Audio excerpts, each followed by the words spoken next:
लगातार आपके सामने हम 8 दिन से हिंदू राष्ट्र की शपथ अपराध कैसे, ये सवाल पूछते हुए आ रहे हैं।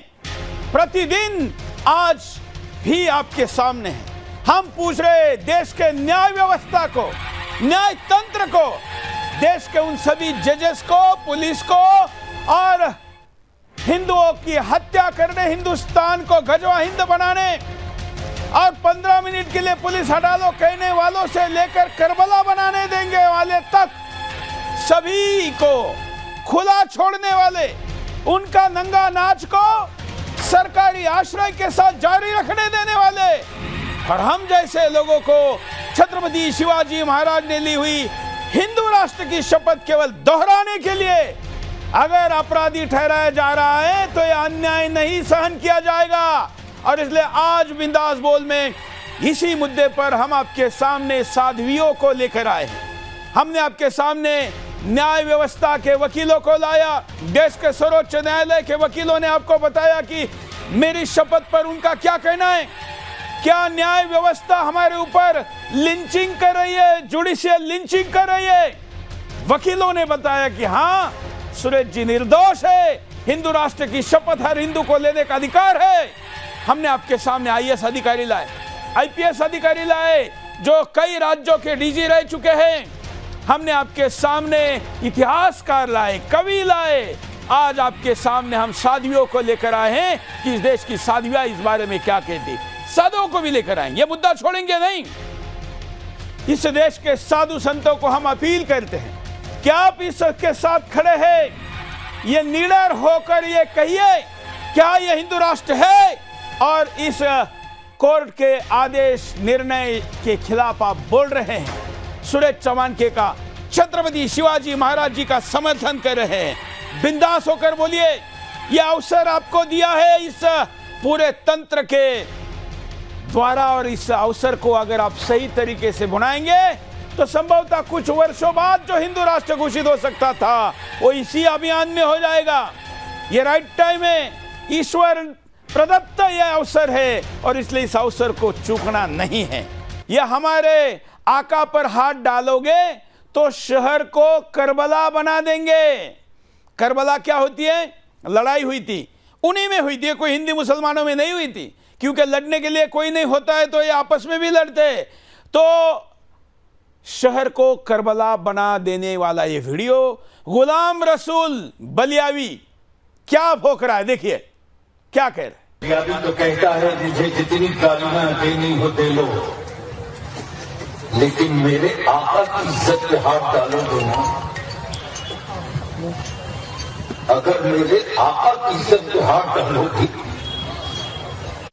तो अभी तो हम करबला मैदान में इकट्ठा हुए हैं, उनकी इज्जत के लिए हम शहरों को भी करबला बना देंगे। कोई रियायत नहीं होगी, इसलिए कि मेरी जिंदगी मेरी नहीं है, मेरी सांसें मेरी नहीं है। हमें जीने की तमन्ना वो करे जिसके यहाँ रसूल का नूर न हो, रसूल न हो। हम तो इसी आरज़ू तमन्ना से जिए जाते हैं कि मरने के बाद एक दिन ऐसा भी आएगा कि कोई न होगा, मैं रहूंगा, मेरा रसूल है। कोई समझौता नहीं। लेकिन सेकुलर कहलाने वाले किसी पार्टी के नेता ने आवाज नहीं उठाई कि इस आवारा औरत को गिरफ्तार करो, इस पागल औरत को पकड़ो, कोई आवाज नहीं। देखिए, करबला मतलब नरसंहार करने की धमकी खुलेआम दी जा रही है। ऐसे लाखों वीडियो है, हजारों वीडियो हम हमारे पास वेरीफाइड है। कोई वीडियो हम ऐसे सोशल मीडिया का डमी वीडियो नहीं दिखा रहे हैं, आपके सामने प्रतिदिन दिखाकर बोल रहे जज साहब इन पर कार्रवाई क्यों नहीं हुई, इनको क्यों एफआईआर नहीं हुआ, और हुआ तो गिरफ्तारी क्यों नहीं हुई। जिनकी गिरफ्तारी हुई उनको 10,000 रुपए पे छोड़ दिया जमानत पे। जमानत का आधार था कि जहां रखा गया उस कस्टडी में भूत था, प्रेत था और वो आत्माएं उस कस्टडी में उसको सोने नहीं दे रही थी, इसलिए छोड़ दिया। अंधश्रद्धा के नाम पर बाकी लोगों को बोलने वाले कोर्ट इस कुतर्क पर छोड़ देते हैं। छोड़ना है, बस बहाना चाहिए, और हिंदुओं को निष्पाप होने के बावजूद भी गिरफ्तार करना है, बस बहाना चाहिए। यह अवस्था है इस देश के न्याय तंत्र की, और इसलिए आज लगातार 8वां दिन आपके सामने बिंदास बोल। मैं स्वागत करता हूं। हमारे साथ आज 3 साध्वियां हैं। हमारे साथ आज साध्वी प्राची जी हैं, फायर ब्रांड नेता हैं। आप इनको लंबे समय से सुन रहे हैं। आज अपनी गर्जना से ये बताएगी इस मुद्दे पर उनकी क्या राय है। हमारे साथ साध्वी जी जुड़ी हुई है, योगिनी जी, राजेश्वरी जी, आपका स्वागत है। हमारे साथ एक और साध्वी जी जुड़ी हुई है, साध्वी विचित्रा जी, आपका स्वागत है। आप तीनों के साथ बड़ी संख्या में इस कार्यक्रम को टीवी पर, मोबाइल पर और विभिन्न प्लेटफॉर्म पर देखने वाले करोड़ों लोग सोशल मीडिया पर हिंदू राष्ट्र की शपथ के साथ साथ जुडिशियल लिंचिंग इस हैशटैग के साथ कमेंट करिए और आपकी प्रतिक्रियाओं को यहां पर देखिए। फोन नंबर भी चल रहा है, यहां पर आपके थोड़ी देर बाद कॉल भी लेंगे और कई नए वीडियो और पुराने वीडियो के साथ पुनः प्रश्न उठाते हुए इस मुद्दे को आगे बढ़ाएंगे। साध्वी प्राची जी के पास चलते हैं। हाँ साध्वी जी।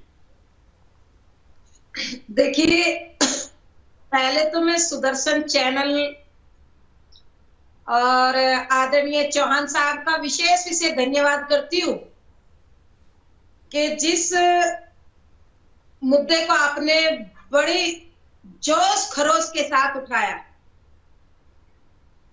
उस विचारधारा के साथ मैं समझती हूँ कि पूरा देश आपके साथ, साध्वी प्राची आपके साथ है। भाई साहब, सुरेश चौहान जी तो एक बहाना है। हाँ, ने तो हिंदुत्व को मिटाना है, केवल ये लक्ष्य लेकर के चले, ध्यान देना। लेकिन ये भूल गए कि यूनान, मिस्र, रोमा सब मिट गए यहां से। बाकी अभी कुछ है तो नामो निशान हमारा, सदियों रहा है दुश्मन दौरे जमा हमारा। इनको सब मालूम है। अभी आप दिखा रहे थे करबला का जो चर्चा चल रही है, मुझे बड़ा अफसोस होता है कि दिन प्रतिदिन कोई ना कोई नया बयान इनका आता है, नया हंगामा खड़ा करते हैं। इन पर कोई कार्रवाई नहीं होगी।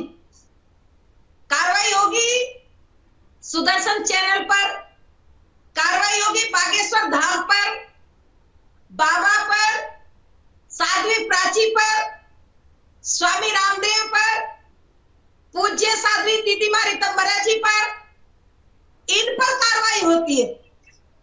ओबीसी चीखता है, चिल्लाता है, कोई सुनता नहीं है, कोई सुनने की तवज्जो नहीं दे रहा, कोई कार्रवाई नहीं हो रही हिंदुस्तान में। किसी तरह की कोई, मैं कहूं कि जरा एक भी हिंदुस्तान के अंदर कोई नेता उसके विरोध में नहीं।